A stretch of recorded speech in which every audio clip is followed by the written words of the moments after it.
Hi అండి. Welcome back to my channel. So hair అనేది ఒత్తుగా ఉంటేనే చాలా బాగుంటుంది కదా. సో పొడవుగా ఉండి పల్చగా ఉంటే అస్సలు బాగోదు. సో ఈ మధ్య అయితే నా హెయిర్ అయితే బాగా ఊడిపోతుంది. అసలు ఏంటో రీజన్ అర్థం కావట్లేదు అనమాట. దువ్విన ప్రతిసారి ఊడిపోతుంది. సో హెడ్ బాత్ చేసే ముందే నేనైతే ఈ విధంగా హెయిర్ని అయితే కోమ్ చేసుకొని వెళ్తాను. అప్పుడైతే కొంచెం హెయిర్ అయితే బాగానే ఊడుతుంది. సో మళ్ళీ హెడ్ బాత్ చేసిన తర్వాత కూడా మళ్ళీ మళ్ళీ హెయిర్ అయితే ఊడుతుందండి. అసలు ఎక్కడ చూసినా హెయిరే కనిపిస్తుందనమాట. ఇంత విపరీతంగా ఊడిపోతుంది. సో చూడండి కింద ఎంత పడిపోయిందో.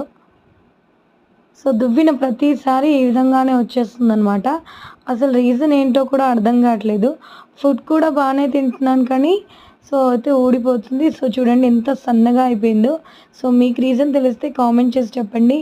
ఏవైనా టిప్స్ ఉన్నా కూడా కామెంట్ చేసి చెప్పండి.